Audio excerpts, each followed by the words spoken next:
जय श्री राम। उदासीन अरिमीत हित सुनत जरे खलरीति। जाने पानी जुग जोरी जन विनती करे साप्रीति। दुष्टों की यही रीति है कि वे उदासीन शत्रु अथवा मित्र किसी का भी हित सुनकर जलते हैं।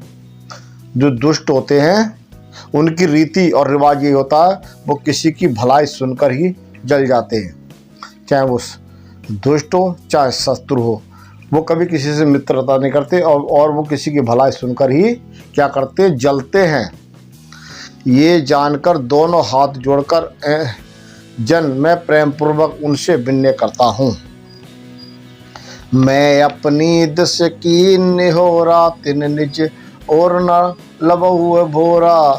अरे बास पलि आए अति अनुरागा होए नियामय कहूँ सब कागा। मैंने अपनी ओर से विनती की है परंतु वे अपनी ओर से कभी नहीं चूकेंगे। कोहा को बड़े प्रेम से पालिए परंतु वे कभी मांस का त्याग ही हो सकता है। तो कहते हैं कभी कभी दुष्ट भी अपने को त्याग नहीं करते। जैसे कभी कोआ पाल लेते हैं, बहुत से लोग कोआ घर में पाल लेते हैं, पर कोआ कभी चूकने वाला नहीं है। ऐसी दुष्ट और शत्रु दोनों चूकने वाले नहीं हैं और कभी कोहा मांस का त्याग नहीं कर सकता, चाहे आप कितना भी उससे प्यार करके पाल लेना। तो कहते प्रेम करके पालिए परंतु क्या कभी मांस का त्याग हो सकता है? नहीं कर सकता। ऐसे ही दुष्ट और शत्रु दोनों त्याग नहीं करते अपनी दुष्टता का। बदऊ संत आसजन चरना दुख प्रदय उभय बीच कछु है बरना। अरे बिछरत एक प्राण हरि ले मिलत एक दुख दरना दे। कह रहा है बदऊ संत आसजन चरना दुख प्रदय भय बीच कछु है बरना। बिछरत एक प्राण हरि ले और मिलत एक दुख दरना दे। तो दो प्रकार के संत है इसमें। एक संत कैसा है जो मिलते ही दूसरों के दुख हर लेता है, और एक संत कैसा है जो मिलते ही दूसरों को दुख देता है। तो कह रहे अब मैं संत और आसंत दोनों के चरणों की वंदना करता हूँ। दोनों संत एक ही समान है वैसे, पर मैं उन दोनों के चरणों की वंदना करता हूँ। दोनों ही दुख देने वाले हैं परंतु उनमें से कुछ अंतर कहा गया है। वे अंतर ये है कि एक संत तो बिछड़ते समय प्राण हर लेते हैं और दूसरे आसंत मिलते ही दरुणा दुख देते हैं। तो क्या करा है, तो दोनों प्रकार के जो संत हैं वो इस प्रकार के संत है। एक बिछड़ते ही हर लेता है और दूसरा दुख देता है, दरुणा दुख देता है। अर्थात संतों का बिछड़ना मरने के समान दुखदायी होता है और आसंतों का मिलना।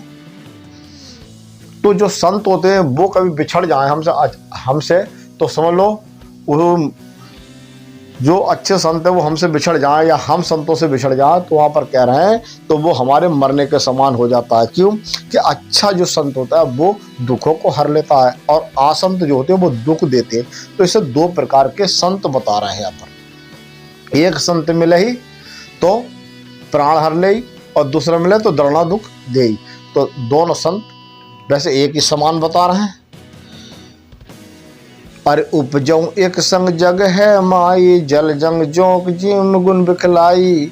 अरे सुदासुर सम साधु असाधु जनक एक जग जल दे अगाधु। कहते दोनों की उत्पत्ति एक साथ होती है। दोनों संत और असंत जगत में एक ही साथ पैदा होते हैं।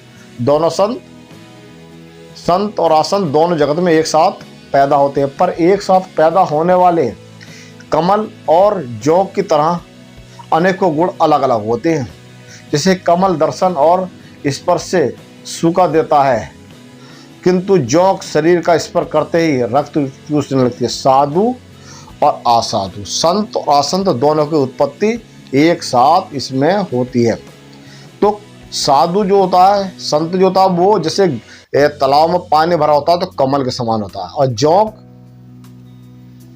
किसी का इस शरीर को स्पर्श करते ही उसका खून चूस लेती है। और साधु सुख देता है, जैसे कमल का फूल खिल जाता है। साधु को कमल को, साधु अमृत के समान मृत्यु रूपी संसार से उभरने वाला और असाधु मदरा के समान। दोनों साधु कैसे? संत साधु अमृत के समान, मृत्यु रूपी संसार से उभरने वाले, और असाधु मदरा के समान। जो असाधु है वो मदरा के समान बता रही है रामायण।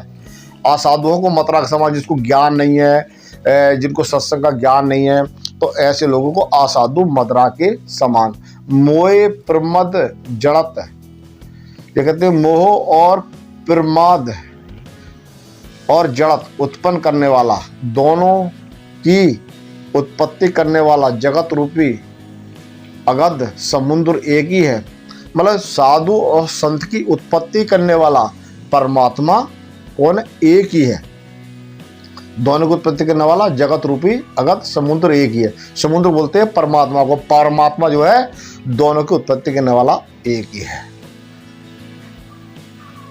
शास्त्रों में समुद्र मंथन से ही अमृत और मदरा दोनों की उत्पत्ति बताई गई है। समुद्र में शास्त्रों के अनुसार समुद्र से ही अमृत और मदरा दोनों की उत्पत्ति बताई गई है। भल आन भल निज निज कर तूती, लहत सुजास अपलोक विभूति, सुधा सुधा कर सुरसर साधु, गरन अलल कलिमल सर व्याधु, गुण अवगुण जानत सब कोही, जो जे भवानी केते सोही। भले और बुरे अपनी करनी के अनुसार सुंदर यश और अपयश की संपत्ति पाते हैं। मनुष्य चाहे अच्छा कर्म करे चाहे बुरा कर्म करे, और वो अपनी जो संपत्ति पाता है, या संपत्ति बता रहे हैं किसी भी चीज़ को, भले और बुरे दोनों अपनी करनी के अनुसार ही उस संपत्ति को पाते हैं। अमृत चंद्रमा गरुड़ जी और साधु एवं विष। अमृत चंद्रमा है, गरुड़ जी और साधु, विष अग्नि और कलयुग के पापों की नदी अर्थात कर्म नाश। तो साधु और असाधु अलग अलग है। जो साधु हैं तो अमृत के समान है, चंद्रमा के समान है, गरुड़ जी के समान है, और आसंत विष के समान है, अग्नि के समान है। तो कर्म नाश और हिंसा करने वाले व्याध, इनके गुण अवगुण सब कोई जानते हैं, किंतु जिससे जो भाता है उसे वही अच्छा, जिस मनुष्य को जो भाता हो, जो उसके मन में आता हो, उसे वही अच्छा संसार में लगता है। जय श्री राम।